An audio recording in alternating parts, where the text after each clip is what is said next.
Okay debate India 1 में आपको हार्दिक स्वागत करते जो हैं। बात जहां से अगर रत्नाकर जी ने अच्छा शुरू की लगे वही कहता हूँ। तो रत्नाकर जी लाइक मैं जरूर बचकाना कीजिएगा, और शातिराना चैनल क्यों को कहता हूँ? सब्सक्राइब भी कर लीजिएगा और कमेंट में जय आइए देखते हैं, मजा आएगा। कीजिएगा। आपने कहा कि जो माइनर इलेक्शन है वो अच्छा लगे जीतने देते वीडियो हैं और को मेजर में जरूर मैनेज कर लाइक लेते कर हैं। दीजिएगा। तो लोकसभा माइनर इलेक्शन था और लोकसभा का चुनाव परिणाम जिन 3 राज्यों ने सर्वाधिक प्रभावित किया उसमें सबसे बड़ा राज्य मेजर राज्य उत्तर प्रदेश मेजर स्टेट था। Second biggest state Maharashtra major state था। Third biggest state Bengal. मतलब ये माइनर थे, इसीलिए हमें बचकाना और शातिराना कहना पड़ता है। और ये बताइए, प्रियंका जी 4,10,000 से जीती हैं, वो पिच इलेक्शन कमीशन ने बनाई थी। वास्तविकता ये है, मैं गंभीरता से कहना चाहता हूं, 2/3 जनता की बात ये कर रहे हैं, मगर जो 20% जनता के दम पर चुनाव जीतने का ख्वाब पाले हुए हैं, वो जो पुरानी एक राजनीतिक वो थी ना कि 1-2 जातियों को सेट कर लो और फिर कट्टरपंथी मुस्लिमों का एक वोट ले लो और फिर चंद वातावरण बना दो और उसके बाद माहौल ठीक हो जाएगा। और देखिए, लोकसभा में सबसे बड़ी जीत इनको मिली थी धुबरी सीट पे, जहां इनके रकीबुल हसन 10,25,000 से जीते थे, जिसके बारे में धारणा है कि धुबरी मिनी बांग्लादेश है।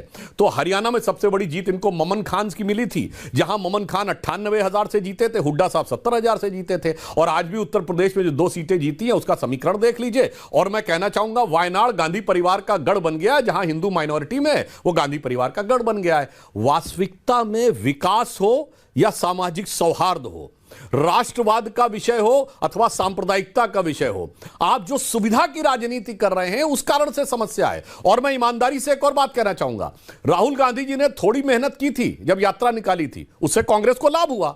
पर आप जमीन पे आके मेहनत नहीं करेंगे और सोचेंगे कि हम बैठकर 4 चीजें इधर से उधर सेट कर लेंगे और फिर विदेश से कोई जॉर्ज सोरस कहेगा मैंने $1 बिलियन रखे हैं मोदी जी को हराने के लिए, और उसके बाद कुछ बाहर से कुछ 4-5 बयान आ जाएंगे हर पार्लियामेंट सेशन से पहले और हम वातावरण बनाने में सफल हो जाएंगे। महोदय, इतनी सहजता से, इतनी सुविधा से आज की इस जागरूकता के दौर में चुनाव नहीं जीते जा सकते।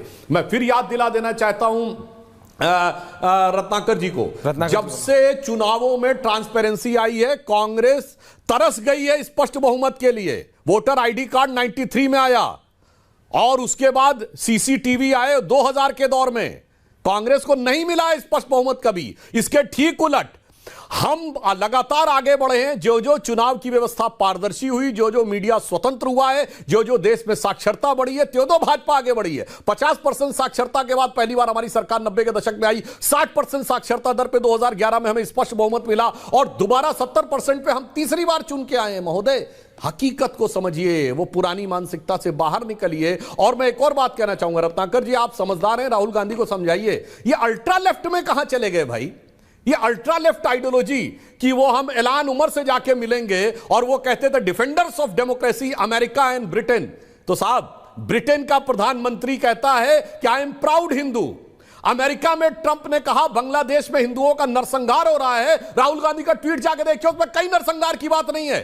वो कह रहे नॉर्मलसी होनी चाहिए। गाजा के लिए लिखा है कि नरसंहार हो रहा है। इस हकीकत को समझिए। डिफेंडर्स ऑफ डेमोक्रेसी जो इनको आप मानते थे, वो देश भी आपको क्या समझा रहे हैं उसे समझने का प्रयास करिए, घर के अंदर से अथवा सात समुद्र पार। ओके, नहीं मैं आ रहा हूं लेकिन अजीज खान साहब, नहीं मैं आ रहा हूं। रत्नाकर जी वापस आ रहा हूं। Can not be a 1-on-1 ना, प्लीज त्रिपाठी। रत्नाकर जी वापस आऊंगा। अजीज खान साहब, क्या हो गया आपकी? आप तो 9 की 9 सीटें जी रहे थे।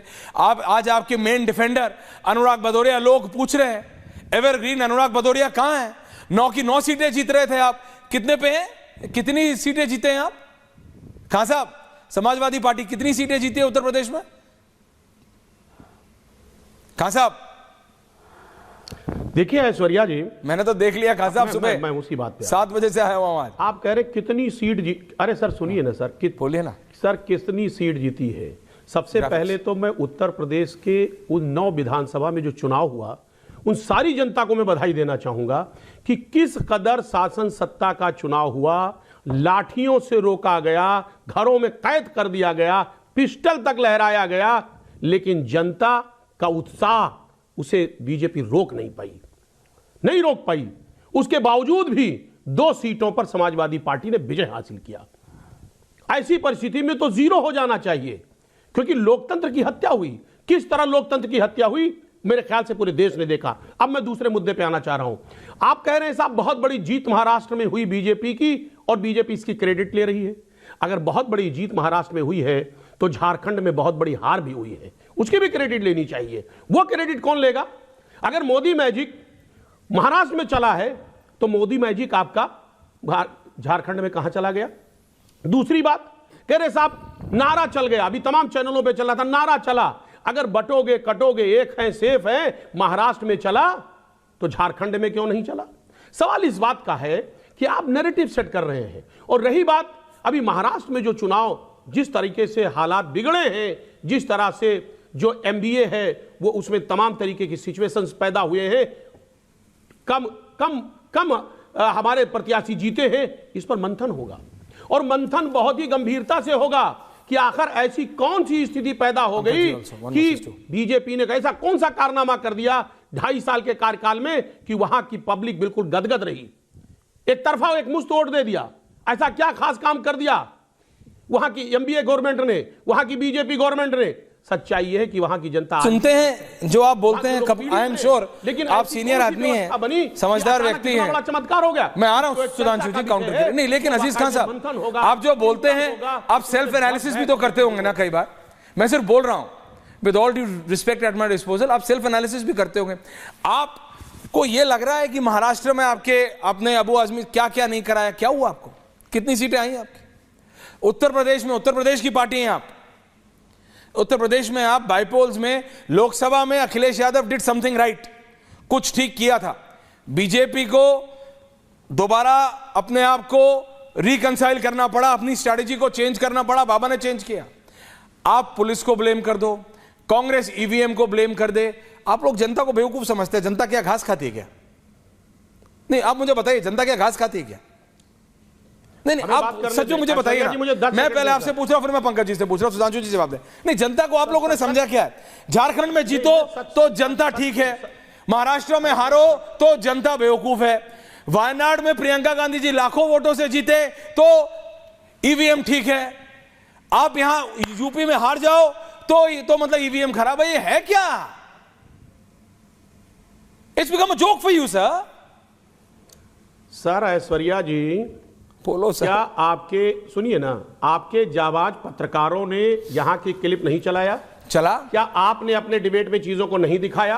क्या आपके चैनल ने वो जो तरीके के जो हालात पैदा हुए उत्तर प्रदेश में 9 विधानसभाओं में, क्या आपके चैनल ने नहीं दिखाया? क्या क्या नहीं हुआ? तो इसमें कौन सी मैं नई बात कह रहा हूं और कौन सी ऐसी बात कह रहा हूं जो आप एडमिट नहीं कर पा रहे? Okay, Sudhanshu Trivedi counter do this. Kanchana ji आ रहा हूं, प्रियंका जी आ रहा हूं। आप निष्पक्ष पत्रकार हैं, आप निष्पक्ष पत्रकार हैं, आपको बात रखनी चाहिए और आपको एडमिट करनी चाहिए बात को। ओके, सुधांशु त्रिवेदी इस काउंटर, पंकज जी आ रहा हूं उसके बाद जी। अजीज खान साहब, मैं सिर्फ 2 क्लिपिंग की बात करूंगा। सच को कैसे छुपाया जाता है, अखिलेश यादव जी का ट्वीट कोई जाके देख ले, जिसको इन्होंने बंदूक लहराने वाला वीडियो कहा है। अजीज खान साहब, पहले अखिलेश यादव जी ने 56 सेकंड की क्लिप पोस्ट की एक्स के ऊपर, उसके बाद एडिट करके 23 सेकंड की क्लिप पोस्ट की। अब ये तो डिजिटल डाटा है ना, कोई जाके देख सकता है। क्यों भाई वो 56 सेकंड वाला क्यों हटा दिया? सच को दबाना था, सच को छुपाना था। दूसरी क्लिप बताता हूं। अबू आजमी साहब जब मौलाना अजहरी के पास गए हैं तो उनके वीडियो में वो क्या बोल रहे हैं? आपसे सिर्फ इतनी गुजारिश है कि हमारे इलाके में 1,90,000 मुसलमान हैं, वो सब के सब मिलने चाहिए, एक भी वोट बटना नहीं चाहिए। गजब था ना साहब।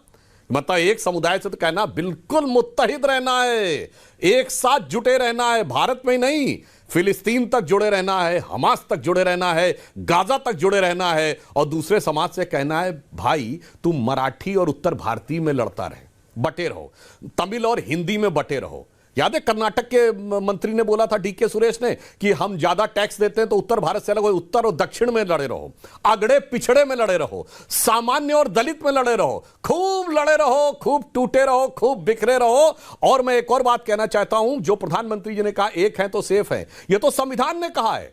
हम सब संविधान की जब शपथ लेते हैं, हमने भी जब सांसद की शपथ ली तो क्या कहते हैं? मैं राष्ट्र की एकता और अखंडता को अक्षुण्ण रखूंगा। जब एक था राष्ट्र तो अखंड था, और जब हम बटे थे तो राष्ट्र खंड खंड हो गया था। और यह ऐतिहासिक तथ्य भी है। मैं पंचतंत्र की वो कहानी अजीम खान साहब याद करिए, हम सब ने बचपन में सुनी होगी कि एक बूढ़ा व्यक्ति अपने बच्चों को बुलाता है, जब वो मृत्यु पे होता सबको एक एक डंडी देता, सब तोड़ देते हैं, फिर उसको एक में बांध देता, कोई नहीं तोड़ पाता, कहता है एक है तो सेफ रहेंगे। तो पंचतंत्र ने कहा है और इतिहास ने जो कहा मैं बताना चाहता हूं, यदि हम राजा अंभी और पोरस में बटे नहीं होते तो यूनानियों के हाथों कटे नहीं होते, यदि जयचंद और पृथ्वीराज में बटे नहीं होते तो गौरी के हाथों कटे नहीं होते, यदि मान सिंह में और महाराणा प्रताप में बटे नहीं होते तो अकबर के हाथों कटे नहीं होते, यदि छत्रपति शिवाजी एक तरफ और मिर्जा राजा जयसिंह दूसरी तरफ नहीं होते तो औरंगजेब के हाथों कटे नहीं होते। तब राज्यों के राजा बटे रहते थे, अब जातियों के छत्र बटे हुए हैं और उन्हें लगता है कि मुगलिया मानसिकता वालों के साथ गठबंधन करके हम जीत जाएंगे। इसलिए इतिहास हो, पंचतंत्र हो या संविधान हो, वो वही कहता है जो माननीय प्रधानमंत्री जी ने कहा है। इस बात को आज़ीम खान साहब आपको समझना चाहिए।